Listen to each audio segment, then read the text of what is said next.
The Batman, featuring Robert Pattinson, directed by Matt Reeves, came out March 4th, 2022. This is possibly the best iteration of Batman, well, at least to me. Every year, multiple times a year, I rewatch The Batman and thank God every day that Matt Reeves had a vision. I mean, he completely revamped some of the most well-known Batman characters. There's one character in particular, though, who took a complete 180. Edward Nygma, villain named the Riddler. Now, usually Nygma is seen as a D-list villain who is obsessed with riddles, but Reeves decided to go in a whole other direction with him. Look at him. It's like stalker meets slasher meets incel. Throughout the movie, Nygma is seen capturing corrupt cops and politicians and taking care of them. One of my favorite moments is when he asks Gotham District Attorney Gil Colson, "If you are justice, please do not lie. What is the price of your blind eye?" While the Riddler is a psychotic, maniacal killer, I can't argue that was a pretty fire line. He does pose a good question, though. If someone or something prides themselves on being the epitome of justice, what's the price of them overlooking events or people? Enter the United States, a country prided on liberty and justice for all. It's in our pledge. We even dedicate ourselves internationally to creating a just world. So I wonder, America, if you are justice, please do not lie. What is the price of our blind eye? So today, we're going to answer this riddle by first defining justice, then delving into America's history of becoming a beacon of justice both domestically and internationally, before finally examining our modern day application of justice, or lack thereof, and figuring out what the price we paid is. But before we can even begin to answer that question, we have to define justice, which is not easy. According to the American Academy of Psychiatry and Law, the basic concrete origins of justice date back to ancient Greece with Solon, who was a poet, philosopher, merchant, soldier, and social critic, so it's safe to say he kind of knew what he was talking about.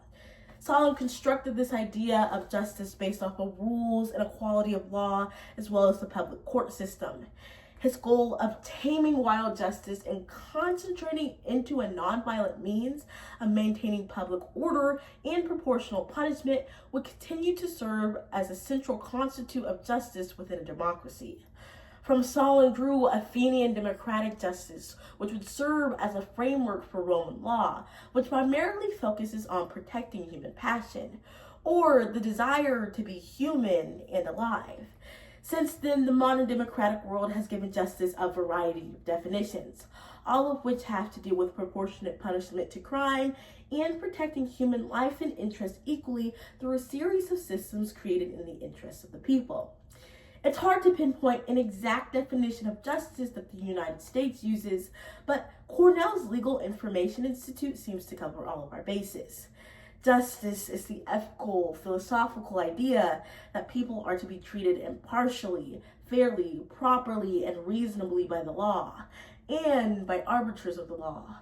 That laws are to ensure that no harm befalls another, and that where harm is alleged, a remedial action is taken. But I'm getting ahead of myself.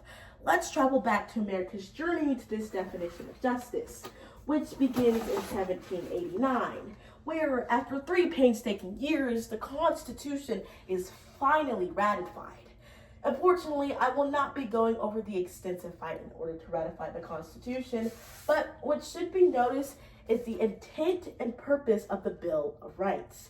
Now, James Madison created these amendments in order to ease citizens and states that they would not be treated the same way they were under the tyrannical and neglectful King George III.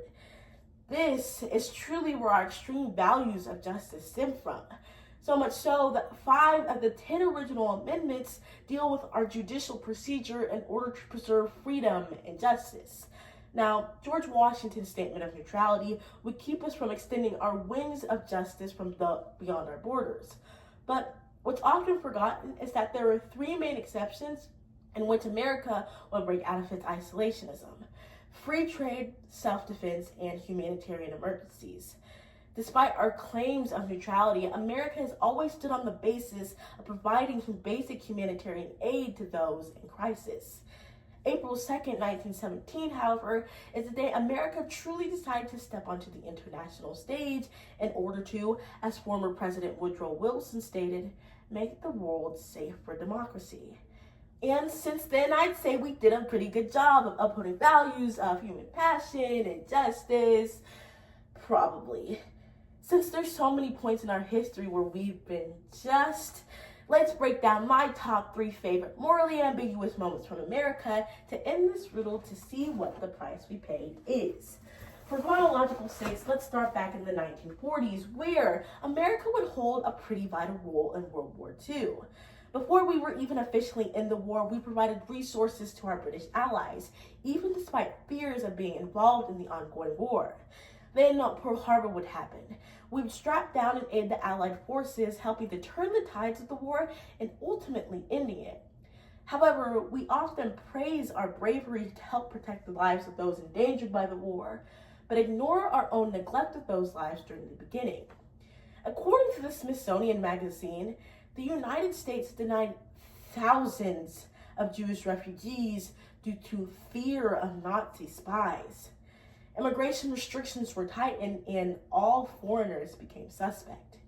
While it is true America helped turn the tides of the war, where were we when those Jewish refugees were seeking asylum?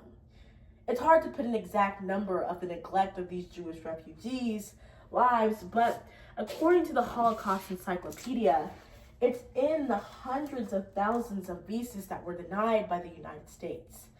Staying international, in 2003, the 800th Military Police Brigade from Uniondale, New York, would work at the notorious Abu Ghraib prison. This particular prison was used as a detention center for political prisoners under the presidency of Saddam Hussein. The U.S. reopened this prison to, according to Al Jazeera, interrogate suspects. And of course, Americans would continue to serve their jobs humanely and justly until they didn't. Not only did the United States come to Iraq on false pretenses, but the absolute atrocities that happened at Abu Ghraib was an abuse of justice void of the justice they claimed they were upholding. Soldiers at the prison had prisoners on leashes, sexually assaulted and tortured prisoners. Eric Fair, an interrogator at Abu Ghraib, told NPR that we hurt people, not just physically, but we destroyed them emotionally. An exact number has not been exposed as to how many were tortured at Abu Ghraib, but there is a dollar amount the United States had to pay. $42 million to 3 former detainees, according to PBS. And lastly, bringing it back domestically, in 1990, Capitol Hill saw a crowd of over 1,000 people protesting to catalyze the passing of the ADA, or Americans with Disabilities Act. The purpose of the ADA is to prohibit discrimination against individuals with disabilities. This often forgotten protest featured 60 wheelchair and mobile aid users crawling up the stairs of Capitol Hill, which is why this monumental event is named Crawl on Capitol Hill, with the youngest protester being 8-year-old Jennifer Keelan Chapin, who, according to History.com, began protesting at age 6 for accessible buses. There is not an exact number to put on our neglect of disabled people, as the crawl on Capitol Hill was not an end to the lack of justice they received. The 3 events I talked about today don't even scratch the surface of the neglect America has given its citizens and those beyond its borders. Justice is blind, but if the arbiters of it are also blind, it becomes paradoxical. The bringers of justice must be able to see all things equally and impartially. By covering our eyes in the name of justice, we become the very opposite of it, voiding it of its purpose to protect human passion. I can't give you the answer to this riddle today, but I can give you a hint. It's not me, it's thank you.